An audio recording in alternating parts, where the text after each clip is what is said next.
Hey, it's Cletus Coffey, and welcome to Be the Torch podcast, and welcome to the Be the Torch community. These are men, probably just like you, who are coming together to unlock the personal power and the passion and the purpose and the play, and of course, the profits, so that they can finally become the man capable of having the business and the life that they truly desire. So, this episode here. We're gonna dive into a framework that you may be familiar with, and maybe you aren't quite so familiar with. If you are an athlete or have been an athlete or like sports, you're gonna get this framework right off the bat because through the language of sports, we're gonna talk about you and your role in your business. And for me, I can tell you this has been something that I know as look, here's the deal. When I started my first business, I didn't know what the heck I was doing. I didn't know any entrepreneurs. I didn't know anybody that was in business. I just know that as a former athlete, once I started my first business, that was the first time it felt like being an athlete again. It felt like being in sports. The challenge was there, the the drive, and the to be able to kind of own my own destiny. I was really attracted to. So I did what most entrepreneurs oftentimes do. They get into business for the freedom and the flexibility and the finances, and I had none of them. I was struggling big time. I was not free. I was chained to my business. I was overwhelmed, stressed. I had no freedom, no flexibility, and it boiled over into all areas of my life. Now, I started other businesses since then, and those same patterns existed. So it was finally a time where I'm like, look, something has to change here. And if you are a business owner who feels the overwhelmed, if you feel chained to your business, if you don't have the freedom and the flexibility that you got into business for the first place, then this episode's for you because I'm going to call you out. And I had to call myself out. And the way that I understood it was through the language of sports. So I'm going to share with you how I understood it. And if you like sports, awesome. You'll resonate with this. If sports is not your thing, I think you'll get the gist of it all. So my promise to you is at the end of this episode, you'll have an idea of number one, the current role that you play in your business, and then the role that you like to perform or like to be in your business. Okay. You with me? All right. Strap in, my friends, because this may be something that may not be comfortable and you may not like hearing, but it's the truth. So I have a set of cards here, and if you are on YouTube, you'll be able to see the cards. If not, I still will communicate them to you. You'll get the gist of it. So think of a sports organization, and a sports organization is a business. Let's talk professional sports here. It is a business. You have an owner of the business, and you have executives, you have managers, you have coaching staff, you have athletes, and then you have fans. And everyone plays a role in this ecosystem, in this business. And it's a very defined role. And not unlike other businesses, it's just this one is easy. I think it's easy to understand and connect with. So we're going to talk about your business through the language of sport. Now, if you've ever read the book, The E-Myth, which The E-Myth was actually probably one of my first business books I read, having grown up in Santa Rosa, California, which Michael Gerber was from Santa Rosa. It was like, oh, okay, I get this guy. He's one of us. And E-Myth was truly powerful because it really calls out the entrepreneur, quote unquote, the entrepreneur, really just the technician. It's equivalent to, the individual that knows a certain industry, knows a certain trade, and starts a business just because they do that thing. And so for me, I started my first business that really made sense for me was my speaking business. I can speak in front of a group. I know how to communicate a message. I know how to tell a story. I'm going to start a speaking business. The challenge behind starting a speaking business is you're the speaker, you're the owner, you're the manager, you're the accountant. You tend to be, especially in the beginning, you play all hats, all roles. And for those of us who have started a business, you know that those roles, unless you're intentional with ensuring that you don't stay in the, from the E-Myth, the technician role, then you can get caught up in that. In a business, it doesn't become a business, it's a job. And you got into business to not be an employee. But would you believe that so many people still, to this day, are in businesses thinking, have a mindset of an employee, but you're a business owner. And yet you still think of it as if you're an employee. Now, I get it because that's how we were brought up. You probably saw your parents as an employees that got up, went to work, got to work by 8 or 9 a.m., got off at 5 or 6, got home. That's probably how you started. That's how you probably learned in school, was to be a good employee. As a business owner, you're not an employee. Yet most business owners have that mindset still. So their actions, their thoughts, their beliefs, and their actions still reflect that of an employee. That has got to shift. That's got to change. It only changes until, it won't change until you become aware of where you're at and what stage you're at in the business, what role you play. So I'm going to break out a series of roles and I'm going to talk through each one of them. And what I want you to do is I want you to get a sense of where you're at in that role. Because here is the thing. Now here's where I'm really going to call you out.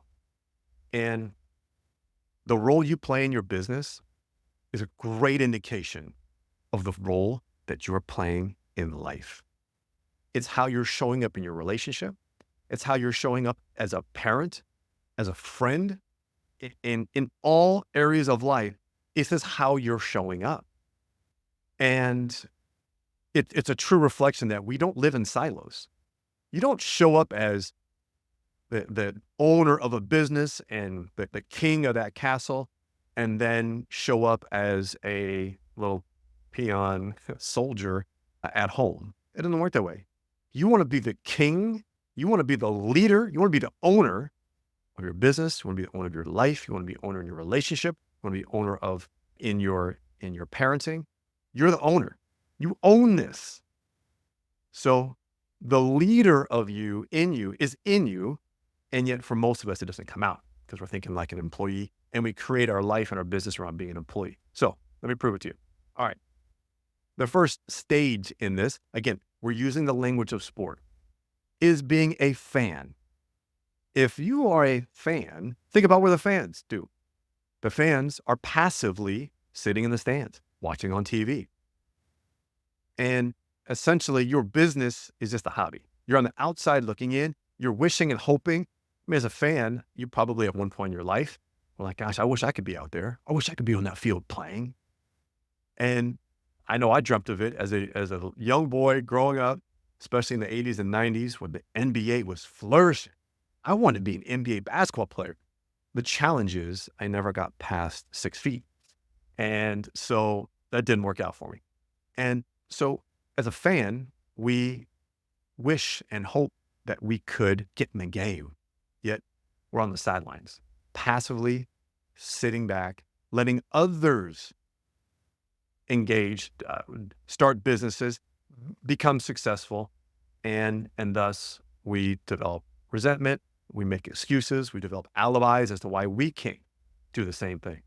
So being a fan is someone who's on the sideline. Maybe they're in business, but it's only a hobby. They're not really making money out of it. They don't really have a plan or a strategy. That's a fan. The next level up is a player. So player is on the field. They're on the court. They're the ones that are hustling. They're the one that's putting their bodies on the line, blood, sweat, tears, on the field, on the court, hustling their butts off, putting in all the work. And so a player is busy. They're training their body. They're practicing.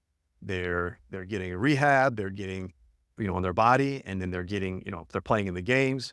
They're doing all the media work. I mean, again, we're talking on the professional level. The player does a lot. Now, unlike professional sports where players can, not all of them, can be compensated very heavily, regardless if they don't have any ownership stake in anything. Yes, they may make some money, but there's no freedom and flexibility in their work because they got to get out there and they got to hustle. And at the end of the day, they don't have any stake in it. So the players are on the field and they're putting all the work. They're doing all the hustle. The next level up is the coach. So what does the coach do? The coach sets the strategy. They manage the players. You see where I'm going with this. So the coach would be equivalent to, say, a manager in the business, managing a certain division, managing a team, and managing operations. So they're not necessarily on the field, not doing all the hustling. They have a little bit of autonomy. They're in a management capacity, and there's a little bit more responsibility on the coach. Okay, coach is responsible. If there's a win, there's a loss, it comes on the coach. So revenue is up, revenue is down. You're going to look to the management team of that particular P&L and say, hey, who owns this, and that particular manager has to take responsibility for that. So in the coach role, you are still pretty active in the day-to-day operations. You still are hustling in some capacity, and you still don't have any stake in the game. And there's a lot of responsibility in ensuring that the numbers come in and your revenues are up and so forth. So that's the coach role. The next up in the sporting business is the general manager. Okay. The general manager is a little bit higher up the chain, a little bit less of the hustling of kind of the day-to-day, but still incredibly busy, active, and having a lot of responsibility. This could be someone at the executive level in a particular business, COO, CMO, CEO, and it all falls on the manager. So in the sporting world, well, the manager is responsible for hiring and firing. They're getting the right team in place. They've got the right strategy for the day-to-day operations for the business, and a lot of responsibility falls on the general manager. A higher up, a little bit higher paid, and thus comes with greater responsibility. So the general manager role, is still tasked with, putting this whole thing together, and constant communication with the coaches, with the players, and managing the ecosystem of the business. Again, kind of at that executive level. A lot of stress, a lot of pressure on them to perform. Because again, if they don't perform, well, then they're out. Still no stake in the game. The last and final level of this is the owner. Owner's up in the press box. Owner's up looking down on the operation, having full stake in the game. And, depending on the owners, we'll talk about more like business owners, they do have the final say. They are someone who is making the profits, and thus, does have an insight in the direction of where things are going. They want, they are the final voice oftentimes in many things. And so the owner, however, isn't on the field hustling blood, sweat, and tears. The owner isn't on the field as a coach, trying to develop strategy, trying to find the right strategy, managing all the P&Os, managing the coaching staff, all the other managers, or are they the general manager who is having to hire and fire and bring in the right people, the right executives, managing the day-to-day operation of the business, having the opportunity to bring on additional stress and pressure because they are in that position to make this whole thing go. The owner is behind the scenes, or they could be, front and center, depending on your business. You may be someone who's front facing like me. I'm front facing in my business. And yet for so long, I have felt myself, and at times still feel myself, in the player mode. And this was a lot of pattern breaking that I had to do, of thinking like a player, and thinking like an employee, and thinking like, I got to get in the house. I got to write the emails. I got to put the marketing strategy together. I have to record the videos. I got to edit them. I got to find the different partnerships. I got to find the venue for the live event. It just hustling. It takes so much out of me. And so